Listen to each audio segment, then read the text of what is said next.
into the dark. The only windows were the small panes of glass in the door. The shop was about the size of a two-car garage. Diesel closed the door behind us and flipped a light switch.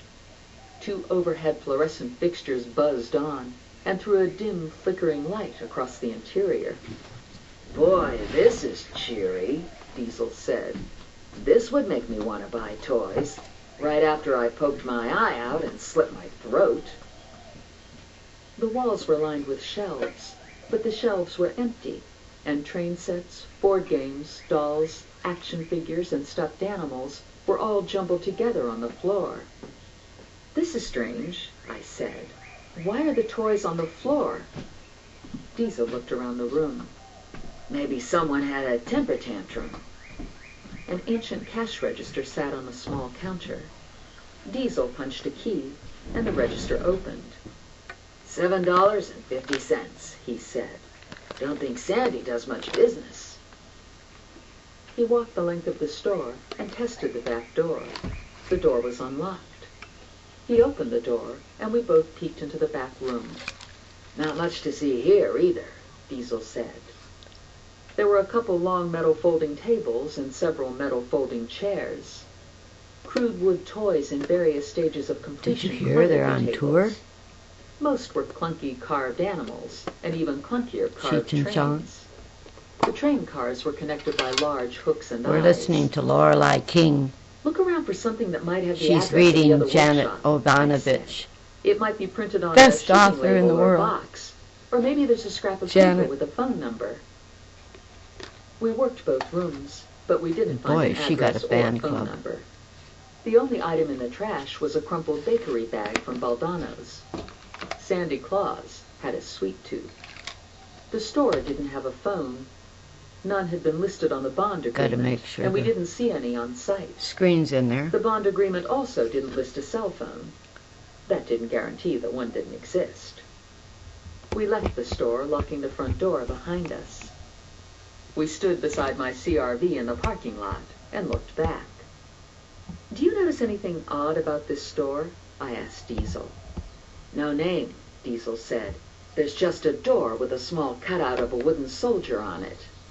What kind of a toy store doesn't have a name? "If you look closely, you can see where the sign was torn off," Diesel said. "It used to hang above the door." Probably this is a front for a numbers operation. Diesel shook his head. "It would have phones. It would probably have a computer. There'd be ashtrays and cigarette butts." I raised my eyebrows at him. "I watch television," he said. Okay, Whatever. I'm going to my parents' now, I told him. Maybe you want me to drop you someplace. Shopping center, pool hall, loony bin? "Boy, that really hurts. You don't want me to meet your parents." It's not like we're going steady. Hey, there's My a doggy assignment is dog. to bring you Hi, some doggy Christmas dog. cheer, and I take my What do you job think, very huh? seriously. Should we get I my gave him whole head in disgusted. here? You do Yeah, not yeah, take your little job angle there. seriously. You told me you don't even like Christmas. I was caught by surprise. It's not usually my gig, but I'm starting to get into it. Can't you tell? Don't I look more cheery? I'm not going to get rid of you, am I? He rocked back on his heels, hands in jacket pockets. Don't a forget large to blow it grin out through your firmly in nose. place. No. I blew out a sigh, put the car into gear, and pulled out of the lot. It wasn't Oh, a it's far a little ride to my breezy up parents' here house today. in the Berg. The Berg is short for Chambersburg, a small residential community that sits on the edge of Trenton proper. I was born and raised in the Berg, and I'll be a Berger for life. I've tried moving away, but I can't seem to get far enough. Like most houses in the Berg, my parents' house A is a pipeful small for two-story Janet. clapboard built on a small narrow lot. She needs a And Grandma like many Nan, houses in the Berg, the as house a shares friend to common Grandma wall with an Mazur. identical house. don't you think? Mabel Markowitz owns the house which adjoins my parents' house. Because Grandma She lives there Mazur alone now that her husband has passed on.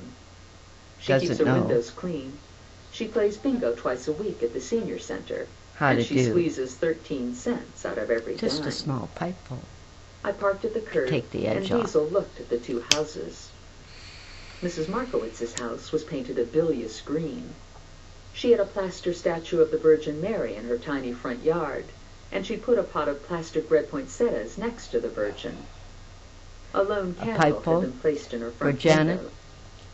My Lorelei, parents' house was painted and yellow St. and Martin's brown, Press. and was decorated with a string of colored Mahalo lights and across thank the you. front of the house. A big old plastic Santa, his red suit sun-bleached to pale pink, had been set up in my parents' front yard, in direct Oh, my competition goodness, with a Mrs. sip of Markowitz's coffee. Virgin. My mother had electric candles in all the windows, and a wreath on the front door. "Holy crap," And don't Diesel forget said. the Doc "This and is a Doll car Press. crash." And Grandma I Nanny. had to agree with him. The houses were Take care of fascinating those in their that love you. awfulness. Love Even those that worse, take care of you. they were a comfort. See They you looked soon. exactly like this for as long as I could remember. I couldn't imagine them looking any other way.